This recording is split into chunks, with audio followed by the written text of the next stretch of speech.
Et oui, je reste debout, magnifique, incroyable, exceptionnel.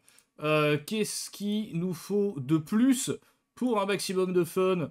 Eh ben, c'est forcément des invités de dingue. Et donc oui, on est là, on est présent pour discuter avec tout ce beau monde. Et on va dire bonjour dans un instant à ADL, Poki et Pazou. Bienvenue les amis, comment vous allez?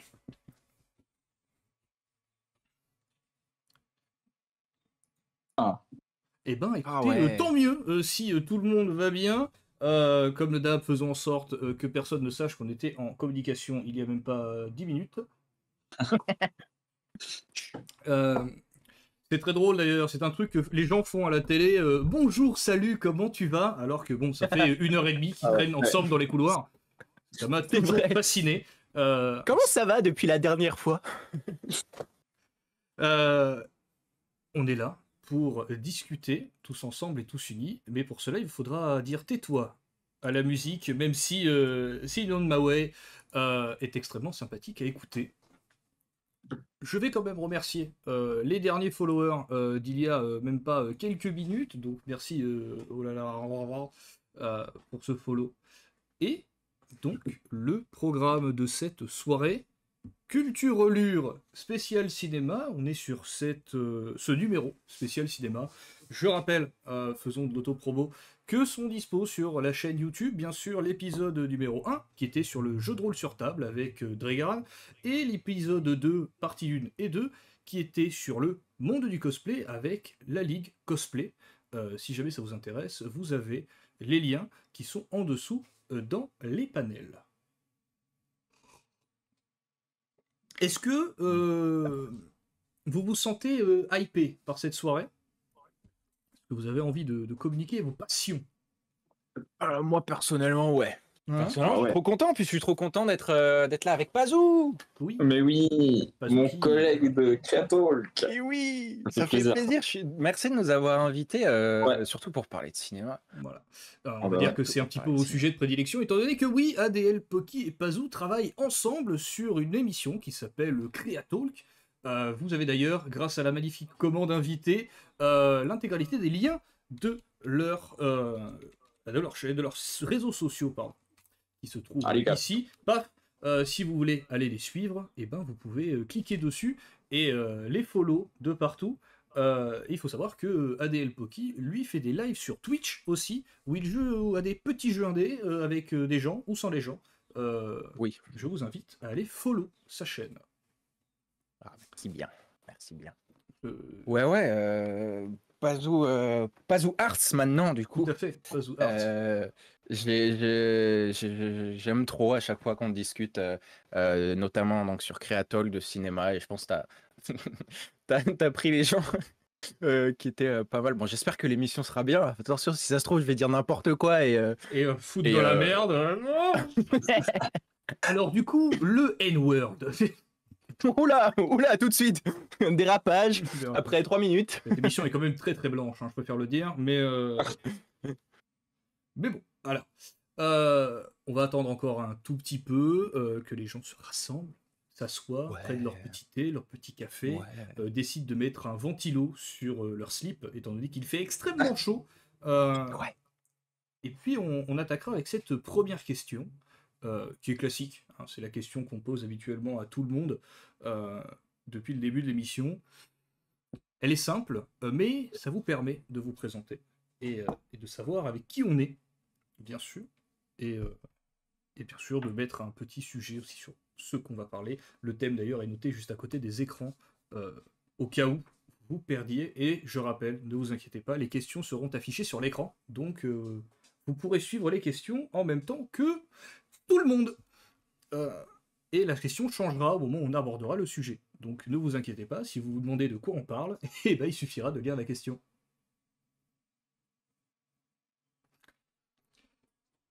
Oh bien. On va y aller? On commence. Ouais, Nous c'est sommes parfait, c'est actuellement, parfait. je ne sais pas, parce que je n'ai pas le compteur de viewers, étant donné que je ne le regarde jamais. On va attaquer... 6, wow. On va attaquer avec cette première question. Du coup, quels sont vos parcours de vie? Ouh. Euh, Ça dépend. Je vais vous laisser commencer. Vous choisissez qui commence. Qui commence, ADL Poki ou Pazou? Je vous en prie, mon cher ami. Voilà. Voilà. Tout de suite. Ok. Mon parcours de vie, c'est si vaste comme question.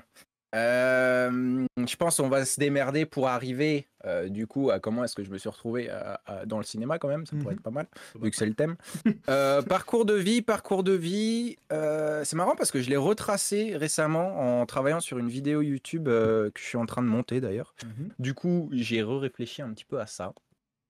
Parcours de vie, je suis né à Pékin, j'ai découvert le cinéma j'ai découvert ce que c'était que le cinéma avec Harry Potter. Ok.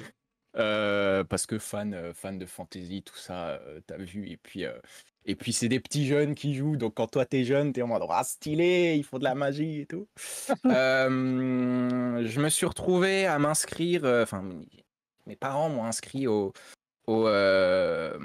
cours extrascolaire de théâtre.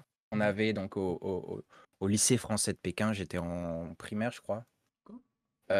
J'ai pas arrêté le théâtre jusqu'à ce que du coup j'arrive en France en 2015 où donc à Bordeaux où je me suis rendu compte que y avait une toute nouvelle école qui a ouvert sur Bordeaux, enfin à Lormont plutôt, si jamais on veut être précis, qui s'appelle le Cours Florent, école de formation d'acteurs. Je me suis retrouvé là-dedans.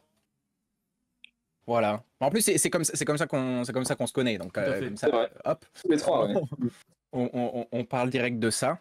Et puis, c'est là où donc je me suis vraiment rendu compte et que j'ai trouvé vraiment ma passion du métier d'acteur, etc. Mais aussi où je me suis amusé parce que si jamais on veut au cours Florent, on n'est pas obligé de faire que de l'actorat.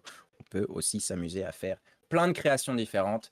Et c'est notamment à ce moment-là où je me suis encore plus plongé dans la création vidéo parce qu'avant ça, c'est en 2015 que j'ai lancé ma chaîne YouTube où je faisais ce que j'appelle des bêtises créatives. Je me suis mis à me pousser un petit peu plus du côté création cinématographique, vidéo, un peu qui raconte une histoire plutôt que juste des bêtises créatives où c'est rigolo, c'est marrant, on fait des petites musiques, des petits trucs. Et puis voilà, cinéma. Aujourd'hui, j'ai lancé une association de création artistique qui s'appelle Astromoon, dans laquelle on veut, et on va d'ailleurs créer pas mal de projets audiovisuels et plus. Voilà. Très bien. Voilà, petit parcours. Pazou? Ouf. Ne te sens pas intimidé par ce Pékinois? Pas du tout, bon. C'est extraordinaire. Par où je commence?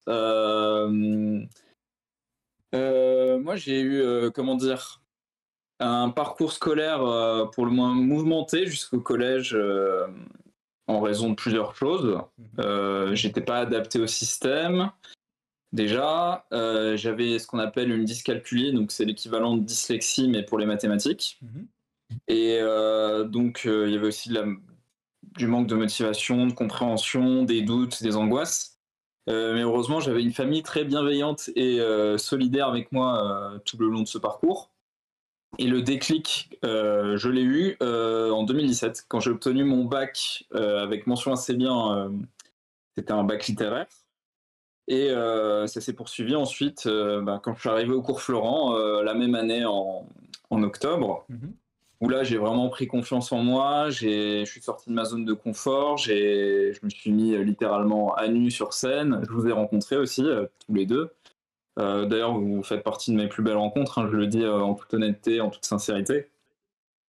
Et donc j'avais pendant longtemps ce projet de devenir acteur, puis j'ai eu une remise en question la veille de la dernière année, où là en fait je me suis vraiment décidé à ne pas devenir acteur et plutôt me spécialiser dans l'analyse et la critique de films, parce que depuis tout petit, voilà, je remonte un peu dans le temps, je regardais beaucoup de films quand j'étais enfant, c'était un peu ma bouée de secours quand j'avais mes problèmes à l'école, c'était comme si je m'évadais dans un autre monde, si vous voulez, quand je regardais des films.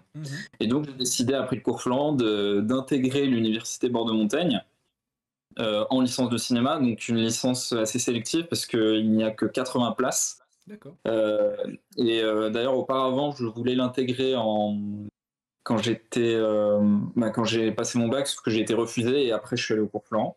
Et là, j'ai été pris. Et donc, je suis arrivé directement en L2, donc en deuxième année, parce que j'avais eu une équivalence grâce à mon diplôme du cours Florent, donc j'ai sauté la première année. Et donc, pendant 2 années, donc la L2 et la L3, dans cette université, j'ai vraiment appris à véritablement aiguiser mon œil d'analyste en travaillant sur des séquences de films de différentes périodes et tout en travaillant aussi sur des textes théoriques, historiques, de chercheurs, d'historiens du cinéma. J'en ai également profité, même si c'était pas ma plus grande force, on va dire, pour parfaire mon savoir-faire technique avec la réalisation de courts-métrages. Donc je pouvais tenir la perche, régler l'objectif comme je pouvais, on va dire, mais c'était bien, c'était quand même un plus.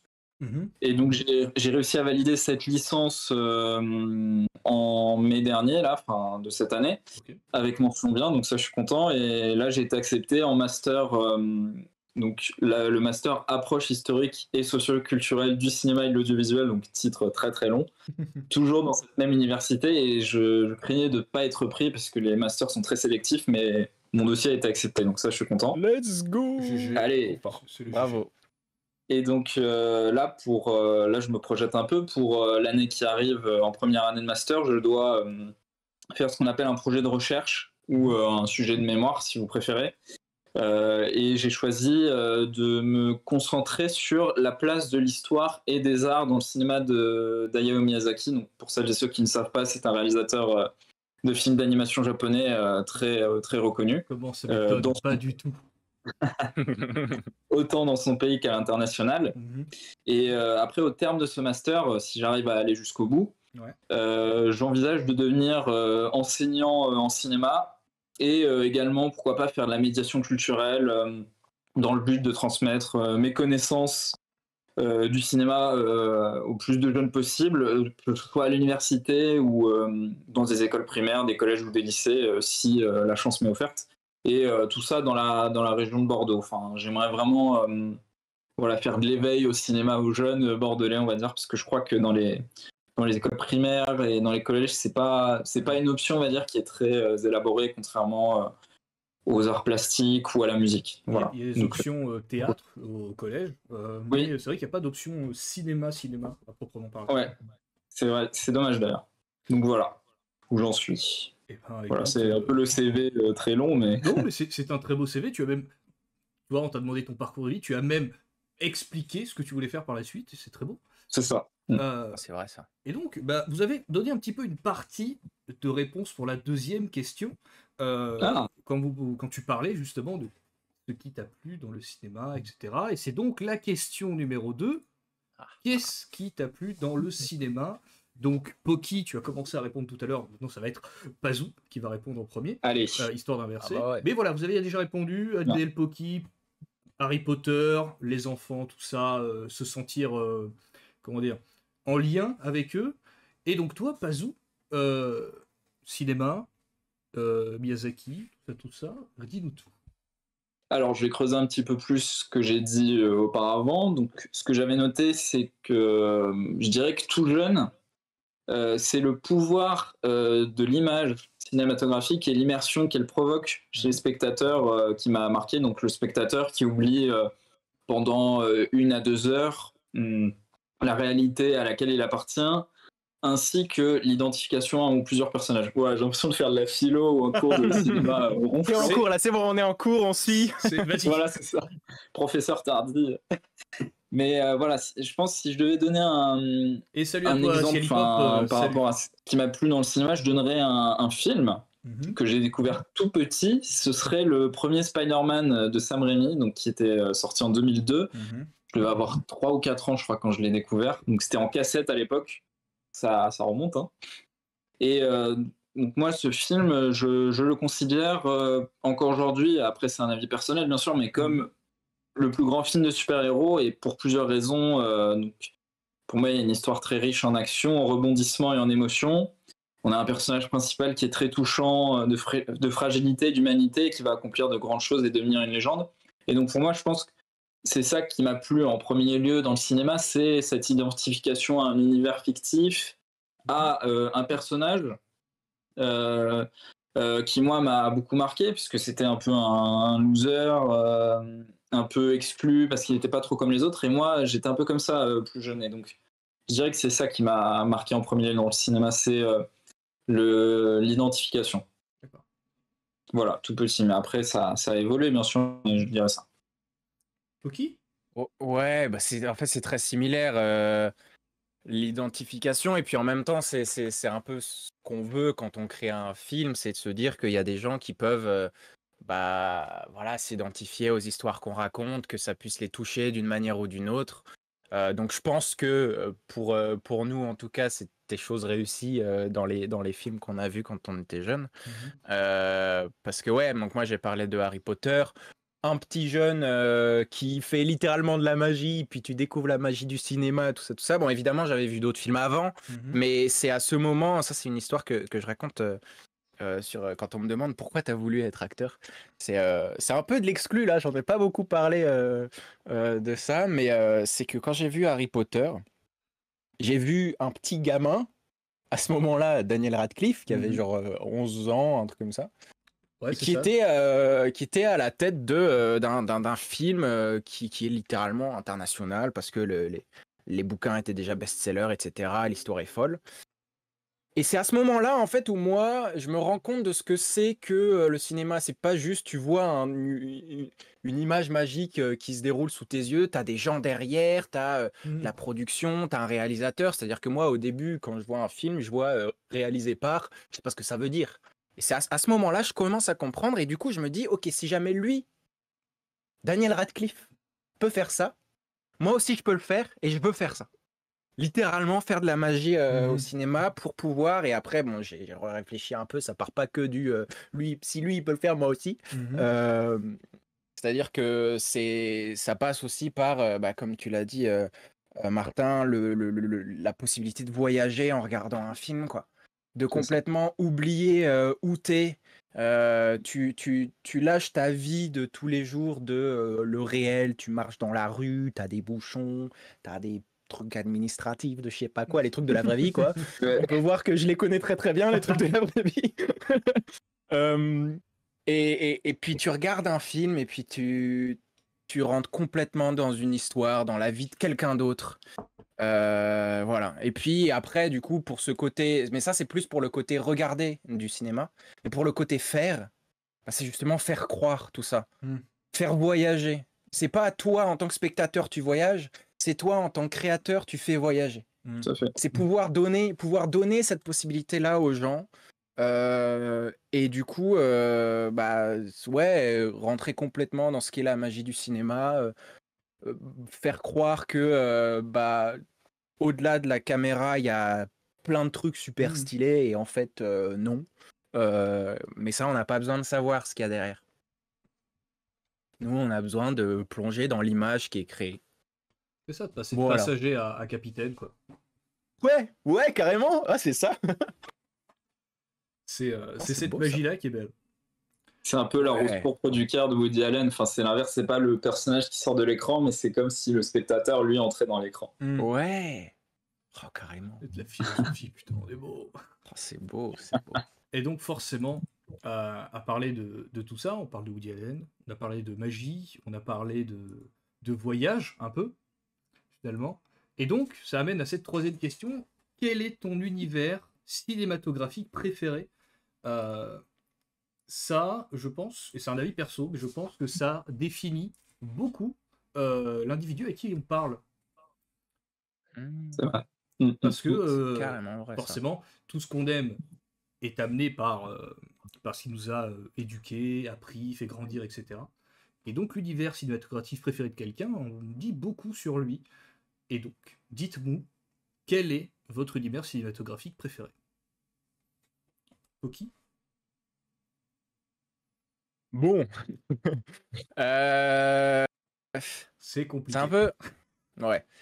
Euh, Moi, je sais que assez facilement, parce qu'il y a aussi le fait que pas mal de gens peuvent se dire ça de moi si jamais ils voient les choses que moi je réalise et l'univers que je construis, parce que je l'ai pas encore construit complètement, quoi. Ça se fait petit à petit. Ça pourrait être la science-fiction.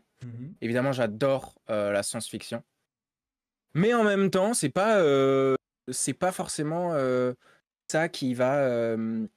Enfin, j'ai pas été plongé là-dedans jeune, parce que bon, compliqué de trouver vraiment des films de science-fiction à faire regarder pour des enfants. Euh, mais du coup, j'irais plutôt, même s'il y en a pas beaucoup que je trouve vraiment très bien, je me pencherais plutôt dans l'univers fantastique, mais du coup, plutôt dessin animé. Parce que des films fantastiques, enfin de l'univers fantastique, je parle plutôt fantasy. Ouais, plus c'est fantasy là ou où... magnifique.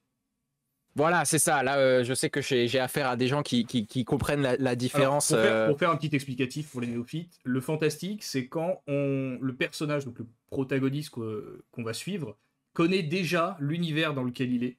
Là où le magnifique, le personnage découvre l'univers. On pourrait dire que Harry Potter à l'école des sorciers est du magnifique, là où Harry Potter est le secret la chambre des secrets est du fantastique.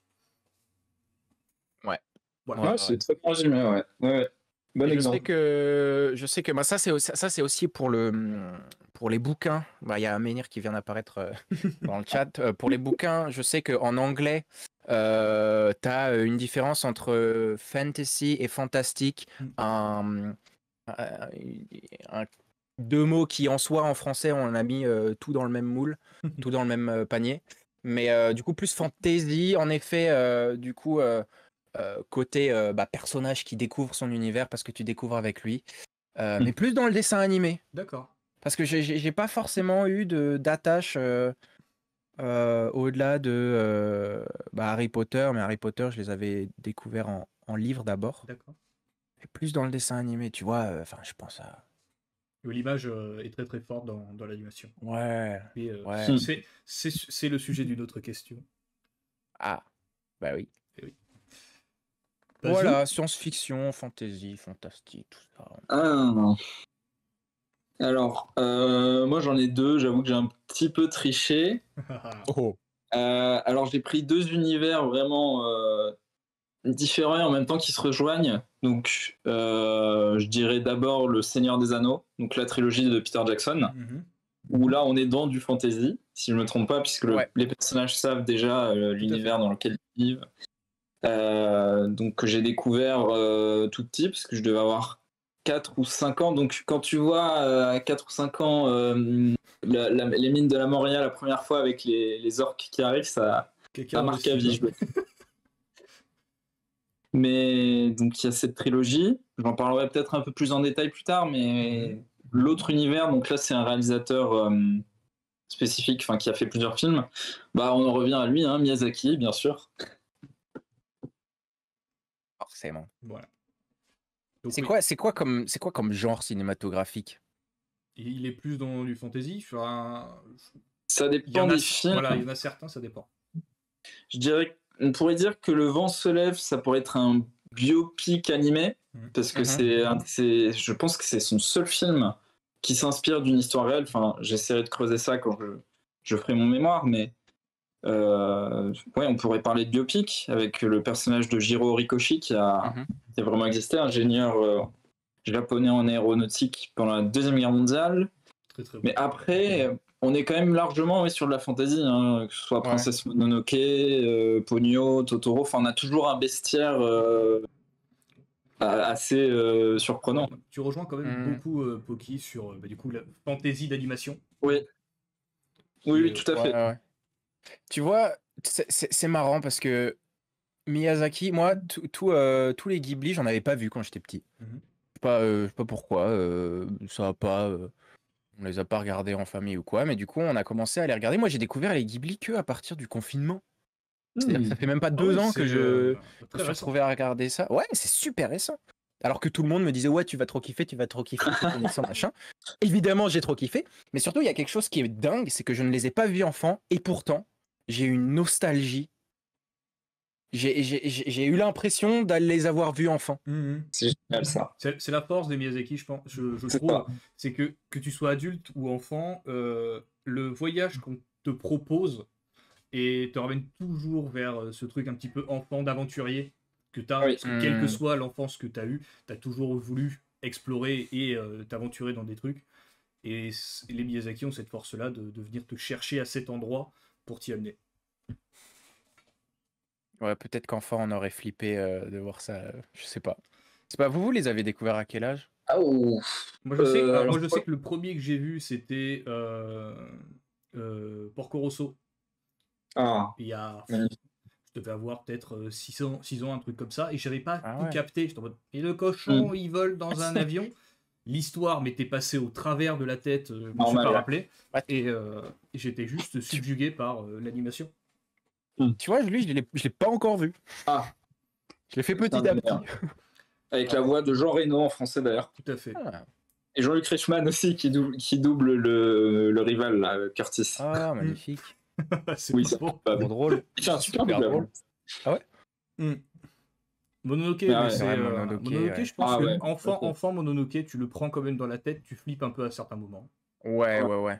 Que les- Mais même le voyage de Chihiro, il y a un truc. Enfin, il y a des images qui sont pas. Oui, ça reste je confirme. enfantin et adulte en même temps. C'est-à-dire Ouais, que c'est ça. Le premier que j'ai vu, je crois. Mm. Le jeu de Shiro, et j'avais 5-6 ans, et ouais, j'avoue que la scène des parents transformés en cochon, Ça elle m'a marque. bien marqué, celle-là. Et Ah ouais. Mais même Yubaba, enfin, avec sa tête Ouais. énorme, son petit oiseau, là, ça me faisait bien peur, petit. Bah, c'est tous. Enfin, c'est des monstres. Les 3 têtes. Ouais, c'est des grosses représentations de la mythologie nippone. ouais. Oui, Comment tout on à fait. appelle ça déjà? Yokai. C'est un. Ouais, Oui, c'est ça, des yokai, ouais. Yokai. On a un peu digressé, mais forcément, ça a amené sur un autre sujet. Où commence le cinéma? Je sais que cette question est un petit peu vague, mais peut-être un petit peu pute, parce que voilà. Mais j'aimerais votre définition de à partir de quel moment le cinéma existe. Est-ce que c'est quand on se met à avoir une équipe technique, à faire des très gros trucs? Est-ce qu'une vidéo YouTube peut-être du cinéma? Dites-moi tout. Moi, je dirais, pour répondre au premier degré, le cinéma commence le 28 décembre 1895 au Salon indien du Grand Café de Paris, du boulevard des Capucines, où s'est tenue la première projection publique du cinématographe des Frères Lumière. Un peu d'histoire. Ça, c'était le premier degré. J'aime trop. Mais oui, mais on veut là. Plus sérieusement, moi, je pense que le cinéma commence dès le moment, c'est encore une fois un avis personnel, mais le cinéma commence dès le moment où tu te prends ta première claque au cinéma, donc dans la salle de cinéma, ou devant ta télévision, aussi bien si c'est un AV qu'un chef-d'œuvre, parce que le premier film que tu verras, je sais pas, petit ou grand, ça te laissera forcément un souvenir impérissable selon ta sensibilité, bien sûr. D'accord. Voilà, je sais pas si c'est Non, mais c'est la meilleure définition, mais c'est ta C'est définition, ça qui est c'est la génial. question qui est bonne. Cette question, elle mène à plein de réponses différentes, quoi. c'est ça, ouais, exactement. Parce qu'en effet, on pourrait se dire que le cinéma commence, Le 28. comme tu l'as dit, comme tu l'as dit, Martin, mais on pourrait aussi dire, moi, je vais faire mon bingo créatalk à partir du moment où, du coup, historiquement, réponse premier degré, la première personne à avoir fait une histoire avec du montage, plusieurs scènes, genre un fil rouge qui suit et différentes actions et un scénario, bah, ça va être Georges Méliès qui raconte ses histoires, etc. Voilà, on peut se dire que plutôt que juste un plan d'un train qui rentre dans une gare, là on a un truc un peu plus long, voilà. Est-ce que c'est juste un plan, c'est déjà du cinéma? Est-ce que c'est une histoire? Il faut que ce soit une histoire pour que ce soit du cinéma? Est-ce que, comme tu as dit, il faut que on prenne une caméra pour faire une vidéo YouTube et c'est du cinéma? Je pense que, tu vois, sur cette question-là, parce que bon, bah, on va faire avec notre génération. Ouais. On est des gens qui grandissons avec Internet. On peut faire des vidéos YouTube. On fait des trucs sur Twitch. On fait tout ça. Je pense qu'il y a une différence entre le format vidéo YouTube, parce que tu le fais pour que ce soit sur YouTube, mais tu peux aussi faire des courts-métrages pour YouTube. Donc en fait, peut-être qu'on peut se dire que le format vidéographique, YouTube, Dailymotion, peu importe, même TikTok, ça devient un genre cinématographique parce que... bon, alors après, tu vas me corriger, Martin, qu'est-ce que c'est la définition exacte d'un genre cinématographique? Parce que ça, j'en sais rien. J'ai eu tout un cours cette année là-dessus, mais... Comme tu sais que aux Oscars, je crois que c'est plus les Oscars, Impossible César, à il y a résumer. eu une récompense pour la meilleure vidéo de TikTok tournée. Oh. Il y a un truc comme ça, où Ouais. des gens, voilà, on fait des montages, on fait des trucs. C'est pour ça que je trouvais que cette question est intéressante, parce que justement, même maintenant, les vidéos de TikTok peuvent être considérées comme du cinéma. Mais t'as... je sais plus si c'était Chazelle ou n'importe... Enfin, un assez gros réalisateur qui a fait un film, un court-métrage en vertical, avec un iPhone. Ah oui. C'est-à-dire que, est-ce que c'est le médium, est-ce que c'est la manière, enfin, dont tu captures l'image? Genre, est-ce que tu as le droit de faire un film, est-ce que tu as le droit de faire du cinéma avec un iPhone ou pas? Techniquement, oui. Comme tu peux le faire avec une Harry, comme tu peux le faire avec un truc avec pellicule ou quoi. Mais c'est comme, en fait, est-ce qu'on considère que Netflix a le droit d'être dans des... bon, aujourd'hui c'est le cas et le débat est un peu clos, mais est-ce que on peut considérer que Netflix a le droit d'être dans des cérémonies, genre les Césars et tout ça et tout ça? Au début, ils voulaient pas. Hein. Au début, ils disaient Netflix, c'est pas du cinéma. Et ça fait pas très longtemps que ils se sont dit on va récompenser des beaux films Netflix. Netflix, Apple TV, il y a qu'à voir Voilà. le dernier Scorsese, là, Killers of the Flower Moons, qui était présenté à Cannes et qui est produit par Apple, mais qui heureusement sortira quand même en salle. Oui, ça c'est ouais. Est-ce que C'est ça qui serait bien en fait. est-ce que C'est que... désolé, je digresse de ouf. Vas-y. C'est pas grave. Est-ce que tu sais si il sort en même temps sur Apple et en salle ou pas? Je sais plus, c'est possible. Ah, attends. Ça, je trouve que c'est très bâtard pour les films. Attends, non, je te dis une bêtise. Il va sortir en salle d'abord, mais ils vont attendre plusieurs semaines pour le mettre sur plateforme. Je pense que c'est ce qu'il faut faire. Oui, clairement, parce que sinon ça tue le. Bah, c'est ce que fait Disney. Disney, ils mettent malheureusement temps et personne ne va les voir en salle. Mais, tu vois, c'est... En fait, oui, Aménir le dit, on peut dire, finalement, Augustin, il n'a pas de réponse. mais ouais, si jamais tu fais le rapprochement avec les livres, tu utilises un stylo, tout ça... Machine à écrire ou Word, c'est le rendu qui est important. Tout à fait. Ouais. C'est tout à fait. Et d'abord, je pense, tu vois, la définition de où commence le cinéma ou qu'est-ce qu'il est, elle est hyper perso. Oui. C'est certain. C'est pour ça d'ailleurs qu'il y a eu des problèmes avec Netflix à conseiller ou pas, c'est qu'il y a certains qui ont leur définition, d'autres qui ont la leur. Ah, j'ai peut-être une idée pour avoir une réponse un petit peu plus vas-y. Je pense que c'est à partir du moment où tu as quelqu'un qui décide, enfin c'est la personne qui décide si c'est du cinéma ou pas, la personne qui produit la chose. Je vais faire un court-métrage qui sera projeté en salle. Je vais faire et en fait c'est la personne elle-même qui décide. Bah voilà. Oui. Donc le cinéma, si je dois faire un petit résumé de ce que tu dis, le cinéma ça commence à partir du moment où tu as une idée. Ouais, je pense que c'est assez bien résumé, ouais. Peu importe le médium, enfin comme le disait très bien Ménière, là je vois son commentaire, c'est comme pour les livres, enfin ce qui compte c'est le rendu, ce sont les idées dans le scénario, la mise en scène. Après peu importe que tu utilises une caméra 4K, un iPhone, enfin voilà, oui, c'est assez bien résumé. Comme j'aime bien dire, une patate. Oui, une patate, voilà, une patate. Monsieur Patate. Et un public aussi. Oui, c'est vrai qu'on oublie souvent le public. Mais des fois, on est notre propre public. Oui. Est-ce qu'il faut qu'il y ait un public pour qu'il y ait du cinéma? Boum. Ah bah oui. Est-ce qu'il faut que ton film, il soit... Parce que si jamais tu fais un film et que tu décides de le garder pour toi et de pas le montrer... Mais tu es ton public. C'est ce que je dis, justement. Tu es toi-même. C'est vrai. Finalement, c'est bon. Finalement, c'est bon, ça marche. Et donc, forcément, on amène la question suivante. Où commence le cinéma? Mais arrive un moment, il faut que le cinéma, il démarre. Et on va poser cette 5e question. Si demain, vous aviez un budget illimité, de quoi parlerait votre film. Étant donné que le cinéma, ce n'est pas que de la technique, ce n'est pas que des belles images, c'est aussi une histoire qu'on essaie de raconter. Et donc, de quoi parlerait votre film, série ou autre, votre format médiatique, vidéoludique? Bazou?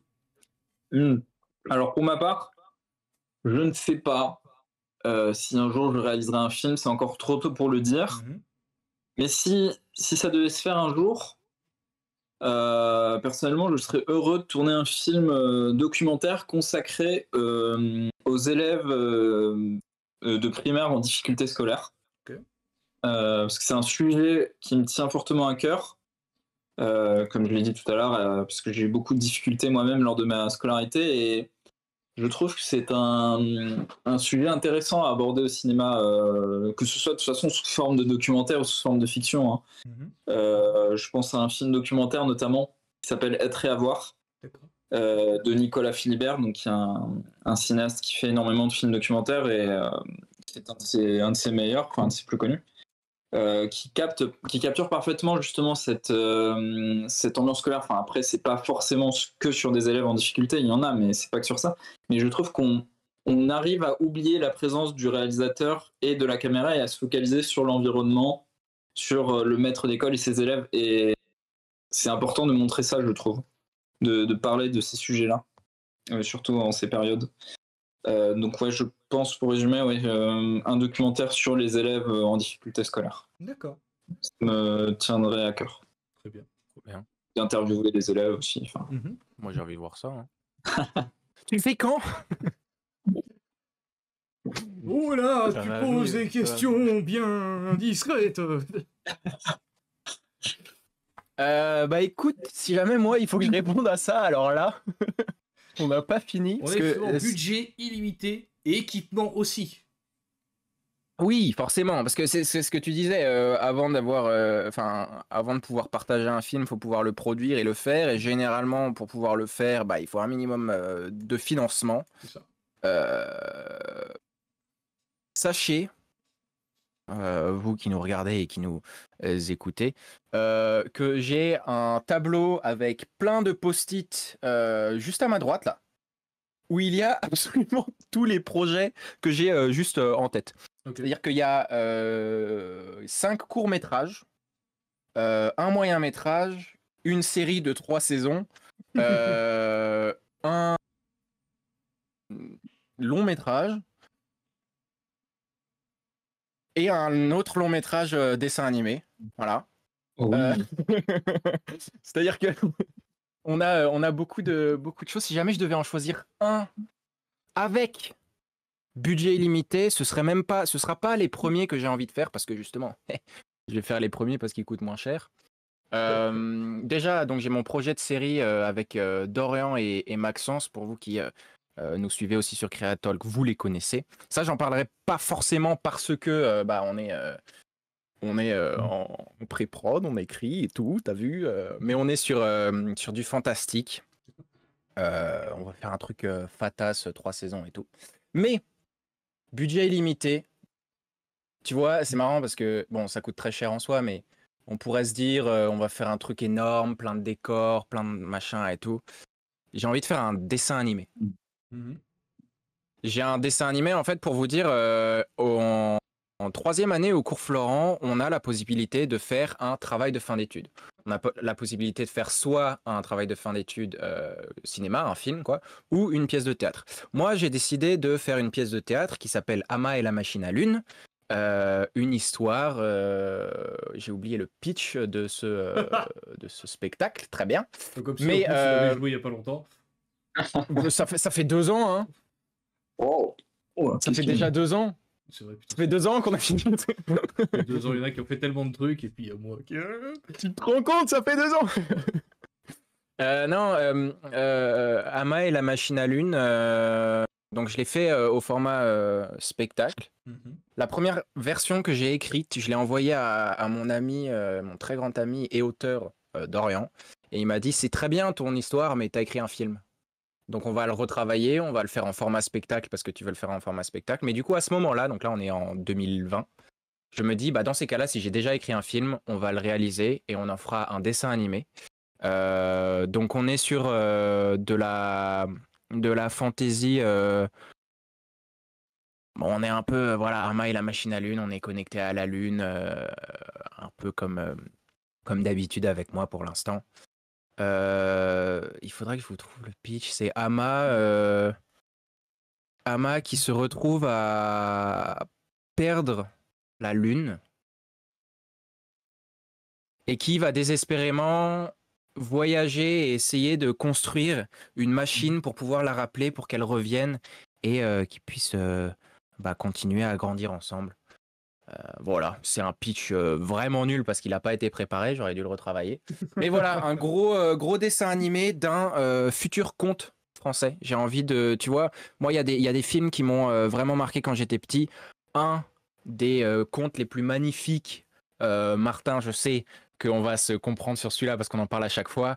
Le Roi et l'Oiseau, c'est pour moi un des contes cinéma les plus beaux qui puissent exister et surtout français et qui nous marque et qui a marqué beaucoup de générations quand même. Je sais pas si encore aujourd'hui les jeunes le voient, mais je sais que... Il faut le voir. Ouais, je sais que... Allez, 2 checks pour le bingo. Le Roi et l'Oiseau, j'en parle aussi beaucoup. Et Martin aussi d'ailleurs. Mais c'est normal, c'est normal. Voilà, j'ai envie de pouvoir faire vraiment un beau dessin animé qui puisse plaire aux enfants et leur permettre d'entrer dans un univers. Aménir me dit, c'est de la science fantasy ce que je fais généralement. Ah ouais, c'est bien ça. Bah voilà. J'aime bien le titre. Ouais. Voilà.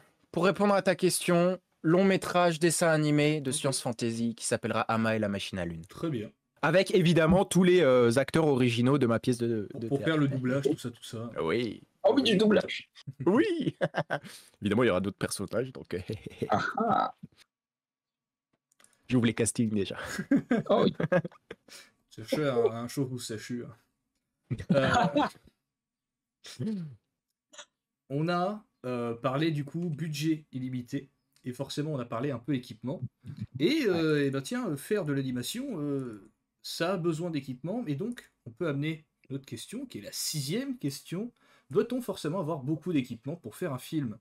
On en parlait tout à l'heure avec ceux qui ont été nominés pour les meilleures vidéos, courts-métrages, machin, sur les TikTok et tout ça. Ouais. Donc forcément, ça peut poser cette question.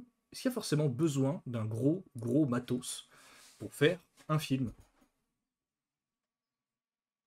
Tu veux répondre, Pazou? Je vais essayer de répondre. Let's go. Je pense pas que ce soit indispensable d'avoir beaucoup d'équipements pour réaliser un film. Je sais que quand j'étais plus jeune, moi je faisais des films, des petits courts-métrages avec mon ami Théophile que vous connaissez, je pense. On faisait des petits courts-métrages de zombies inspirés de Resident Evil. Et en fait, on faisait ça avec un vieux caméscope. C'était en 480p, 360p, je crois, à l'époque, donc ça remonte. Mais je pense qu'en fait, si vous avez un scénario solide, des idées de mise en scène ingénieuses, qui claquent, un peu de talent en bricolage, plus qu'un peu comme Augustin, et surtout, je pense aussi le plus important, si vous êtes bien entouré, si vous avez une petite équipe, des acteurs, des techniciens qui sont à vos côtés pour réaliser un film, je pense qu'il y a du potentiel pour livrer une œuvre sincère, parce que je pense que c'est ça aussi.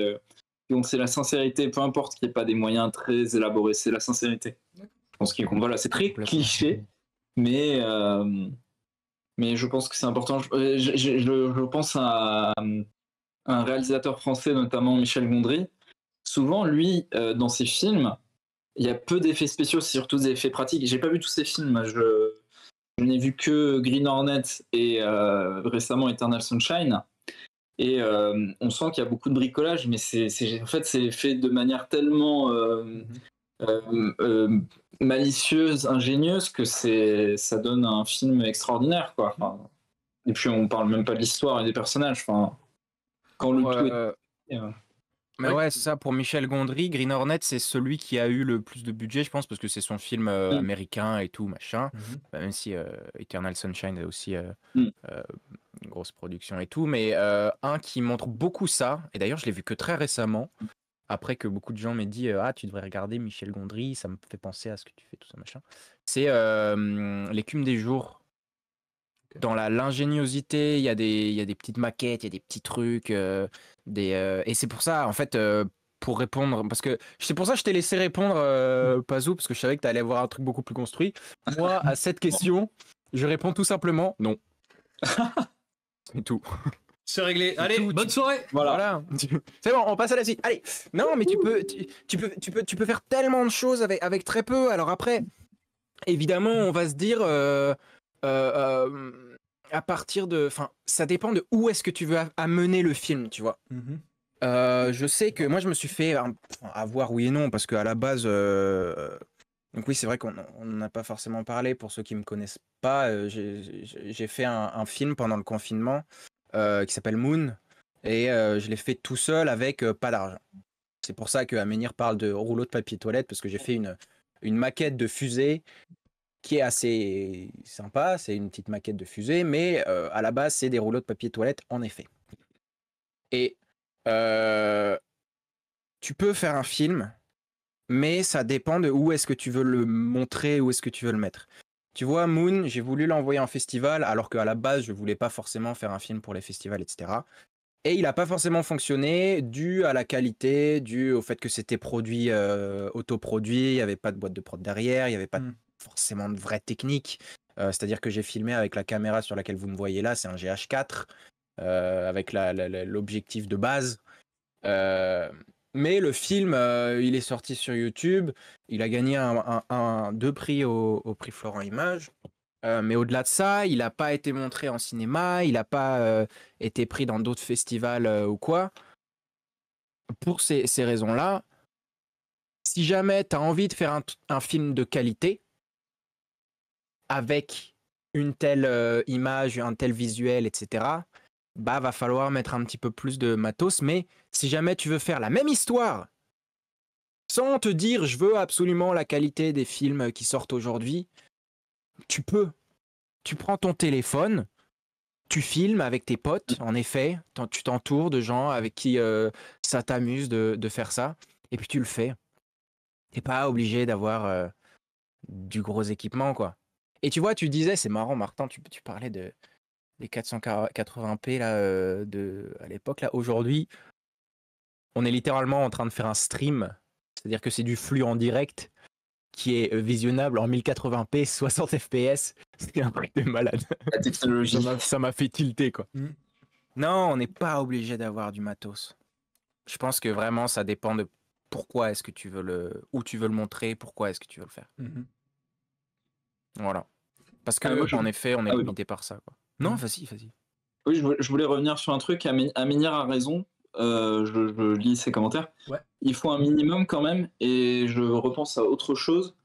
Il faut avoir de l'ingéniosité, je pense, se servir de ce qu'on a sous la main, chez soi, à l'école, si les gens sont d'accord pour prêter des choses, n'importe quoi. Si tu veux faire un travelling avant ou arrière, tu prends ton fauteuil à roulette et tu te lances à pleine vitesse sans te casser la gueule, bien sûr. J'ai vu des gens. Je pense que tu vois ce truc quand tu vois les skateurs faire des vidéos de skate. Les mecs sont sur leur skate avec leur téléphone au niveau des pieds.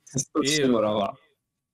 Ouais. Je pense que pas besoin forcément de beaucoup d'équipement, simplement d'un peu d'ingéniosité et comme vous le disiez, d'avoir des gens avec qui s'entourer. Si tu veux faire, je sais pas, un plan général avec une ville qui est détruite, tu sors tes Lego si t'en as, et tu filmes en stop motion, je crois que c'est ça. Avec l'appareil photo, tu mets la jambe du personnage, ensuite tu la bouges, etc. Et là tu fais. Je pars dans très bon exemple qu'on a pu voir d'ailleurs dans le dernier Spider-Man Cross Spider-Verse. Oh oui. Sachez, si vous ne l'aviez pas vu, ce ne sera pas du spoil, mais il y a une scène en Lego qui a été réalisé par un gosse de 14 ans. Et oui, C'est incroyable, c'est Voilà. incroyable cette histoire. Et cette scène est Ah trop ouais. bien. je ne m'y Ouais. attendais pas du tout. Voilà. Donc, comme quoi, le cinéma, ça Ouais. commence même quand t'as 14 ans et que tu joues avec tes Lego. C'est ça, Ouais. tout à fait. Complètement. Voilà. Je pense qu'on est pas mal d'ailleurs quand je parle un peu avec certains de mes amis qui aiment le ciné et tout, même s'ils veulent pas forcément en faire, tu vois. Ouais. Comme tu dis, Martin, tu t'es avec tes potes et tu filmes des trucs et puis bah ah tiens, t'as des Lego, bah on va filmer les Lego. Et forcément, Il y en a pas mal qui ont fait ça. on parle de filmer, on parle de faire. Et donc, on sait tous que dans le cinéma, on en a parlé tout à l'heure, et on en a cité beaucoup. Mais il y a des mecs qui ont décidé de prendre un petit peu la tête de tout ce travail, de gérer toute cette équipe gigantesque, de gérer la lumière, de gérer le focus, de gérer les acteurs. Et donc, c'est quoi un bon réalisateur?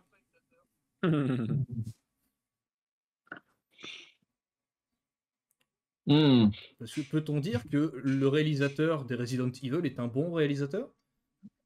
Ah, Paul Wes Anderson. Qu'est-ce Le voilà, bon de un Paul. bon réalisateur, c'est quoi? C'est une question qui est Ah.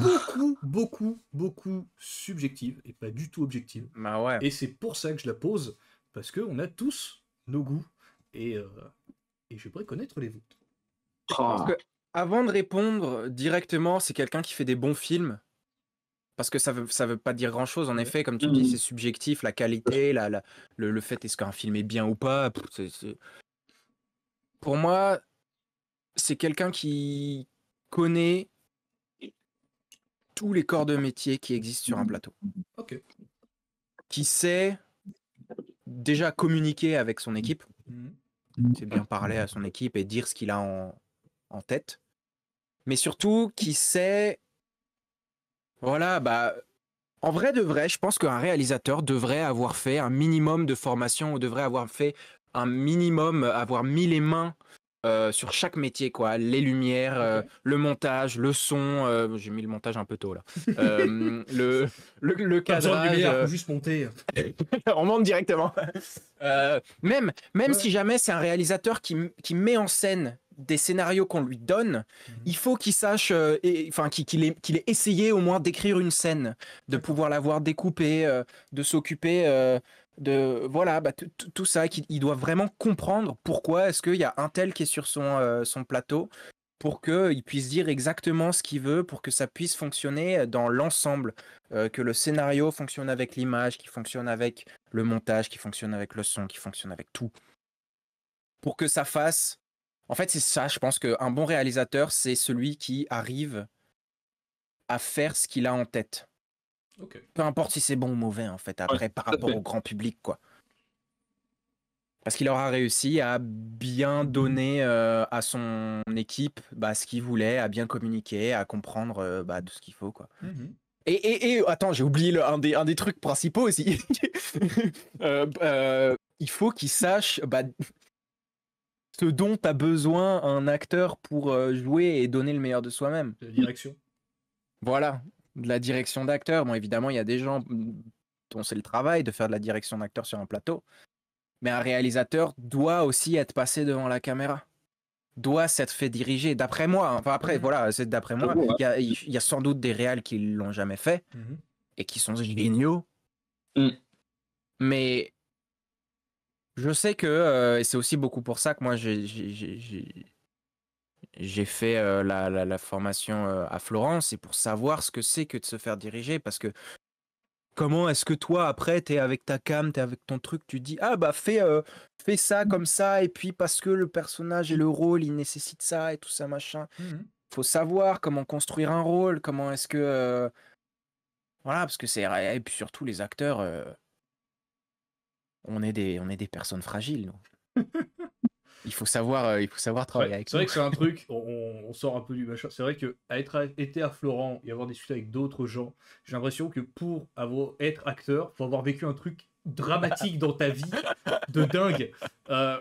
Je citerai aucun nom, mais quand tu sais qu'il y en a certains qui ont eu des cancers hyper jeunes, il y en a d'autres, ils n'ont pas connu leur maman, d'autres, ils n'ont pas connu leur papa, d'autres, il leur ont arrivé des trucs atroces dans leur vie. Ouais. Ça a ramené une question, alors j'aurais plus du tout qu'il avait dit, mais c'était est-ce qu'il faut vraiment être brisé pour être acteur? Et quand tu regardes le nombre d'acteurs qu'il y a, et quand tu vois ceux qui ont cartonné de dingue et qui font les meilleures performances, tu te dis, vous avez une vie de merde, je la veux pas. Bah, ça rejoint une question au-delà de juste les acteurs. T'as l'impression que tous les artistes en soi sont torturés. C'est ça. Mais Pazou, du coup, un bon réalisateur, c'est quoi? Alors, je vais donner Réponse. plusieurs réponses et après je donnerai un exemple précis. Je sais pas si c'est le plus pertinent, mais Fait. je dirais qu'un bon réalisateur, c'est quelqu'un qui a de la fantaisie, la curiosité la plus infinie possible, enfin lire, regarder les films, écouter la musique, enfin vraiment étendre son univers culturel le plus loin possible. Beaucoup de courage, du bon sens, de l'honnêteté, de la persévérance, parce que c'est un métier très rude pour les nerfs, physiquement aussi. Et c'est aussi quelqu'un, je pense, qui doit savoir se remettre en question et accepter qu'il a tort, écouter les conseils de son équipe et donc par conséquent savoir bien s'entourer pour donner une œuvre qui reflète vraiment sa personnalité et celle de son équipe, enfin, que ce soit un tout qui est une osmose. Et donc je pense à un exemple très très classique mais qui selon moi fonctionne parfaitement. Je pense à Steven Spielberg. J'en parle souvent, mais pour les Indiana Jones, parce qu'il y a lui le réalisateur avec son univers, sa mise en scène, mais il y a aussi la musique, John Williams, qui est son collaborateur régulier, qu'il connaît depuis très longtemps, et il y a Harrison Ford dans le rôle, et on va dire c'est la Sainte Trinité qui permet au tout de fonctionner. Quoi, c'est sans l'un des trois, sans l'un des rouages dans la machine, on va dire, la machine ne fonctionne pas, et là, elle fonctionne parfaitement. D'accord. Je dis ça. Complètement. Miyazaki avec Joe Hisaishi, Sergio Leone avec Ennio Morricone et Clint Eastwood pour ses westerns spaghetti. Enfin voilà, je donne des exemples assez classiques, mais ça va. Des mecs qui ont de l'audace, enfin pas que des mecs, des femmes aussi bien sûr, mais des personnes qui ont de l'audace, qui essaient d'exprimer de la sincérité, de mettre un peu de leur vie dedans. Enfin, je pense à on a eu beaucoup de films récemment de réalisateurs qui reflètent un peu leur existence. Enfin, je sais pas, James Gray avec Armageddon Time, Spielberg avec The Fabelmans.